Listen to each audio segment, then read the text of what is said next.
Look, we're going to give you a fair hearing here, unlike the rest of the media. So we agree on some things, as you know. We disagree on some things, as you know. So, but I want people to understand how media generally works because it's so important to politics.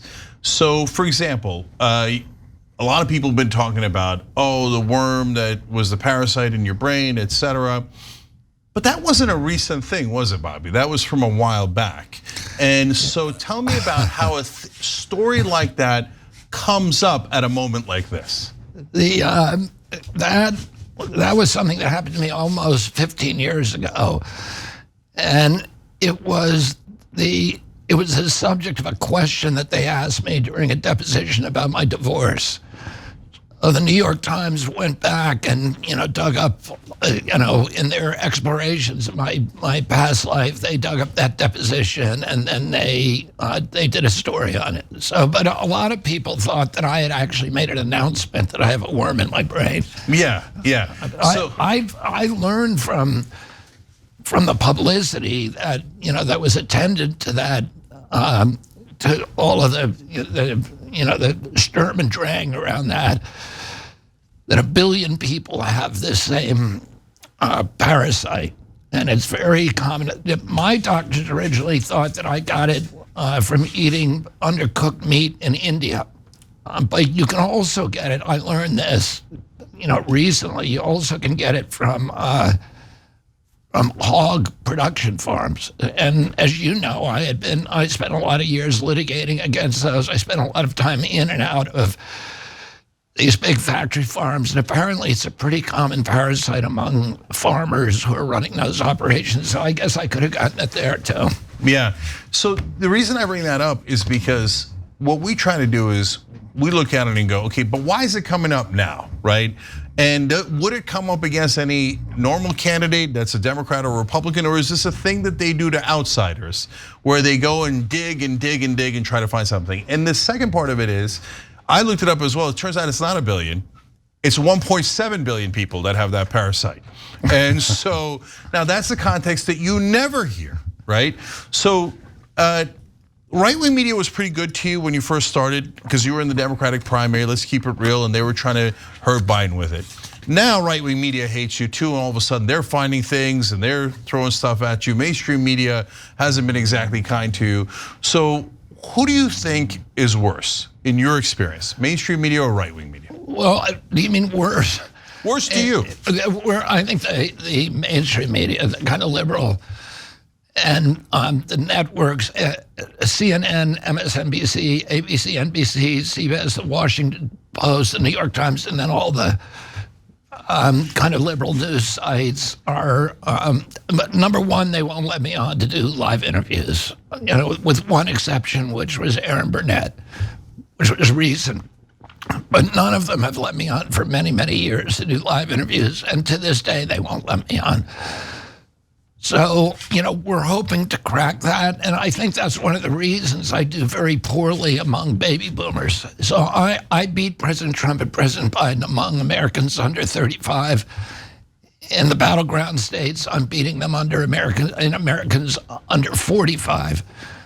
I'm beating them among independent voters, which are now the biggest demographic. This is the first presidential election in history where self-identified independents outnumber Republicans or Democrats. Self-identified independents represent about 43% of the voting bloc, whereas Democrats are 27, Republicans are 27. And I think one of the reasons that I do so well among independents and young people is because they're getting their news from long-form interviews. They're looking at alternative news sites. I asked my son Connor recently, and Connor's 28 and very well informed. Went to great schools and was very curious. And I asked him, "Have you ever seen a television news show, like an evening news show?" And he went, "Nope." So you have a whole generation that is looking elsewhere. But the people who watch the television news are baby boomers. And I think baby boomers you would think, like me, because a lot of them remember the, Camelot, the Kennedy era. I was a big hero to them when I was just an environmental champion and before I started talking about public health issues. But they are the one group where that's my Achilles heel. If I make inroads in baby boomers, I'll win the election. If I can't get into that cohort, then I lose. Yeah, so we're gonna get to the things that we disagree on in a second, but it is rather startling. I mean, when you think about it, because I've seen you peak at 18% in polls, and for a third-party candidate, that is a monster number. That is a gigantic number. Well, you know, I got the Deseret News did a poll this week that has me tied at 20% with Biden. And overall? Yeah. Okay, that seems like an outlier. In a three-way race. No, I think it's true in Utah, not overall. Oh, in Utah. Okay, yeah. Okay. But then, you know, the Quinnipiac poll, I think, had me at 27 points in Michigan. I'm at 26 in Arizona. And all I need to do is get to 34 to win the election. And a lot of the polls that have me in single digits are fixed polls. So they do something that they have never done before, which is they pose the question as if it's a two-way race between President Biden and President Trump, and then they offer or other. So most people, they say, if you had to vote between these two, which one is it? And for those who push other, they are sent to a different field, and then they're asked about me, Cornel West, and Jill Stein. So it's a two-step process to get to me, and no, that's so unfair. Right, and we know because Quinnipiac did it both ways at one point, and we saw that when they did it the regular way, as it would appear on the ballot, that I was 17 or 18 points. Whereas when they did it the second way, you know, then I dropped down to 9 or 10 points. So does CNN ever give you a reason why they wouldn't do a town hall with a guy that's anywhere between 8 to 18 points? Well, they didn't have to give me a reason. Jake Tapper went on the air and said, "I will never have Robert Kennedy in a town hall." Well, okay. So, what if you win?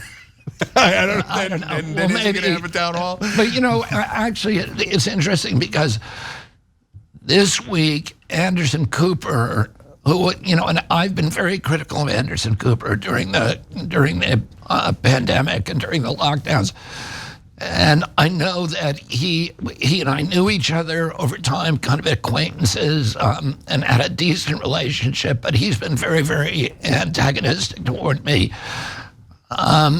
And he actually did a very nice show about me this week for the first time. So, you know, where they were interviewing people who are my supporters and trying to figure out, you know, what's wrong with them.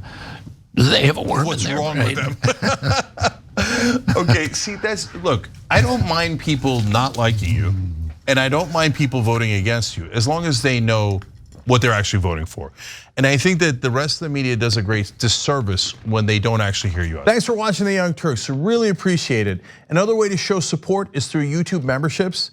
You'll get to interact with us more. There's live chat emojis, badges. You've got emojis of me, Anna, John, JR. So those are super fun. But you also get playback of our exclusive member-only shows and specials right after they air. So all of that, all you gotta do is click that join button right underneath the video. Thank you.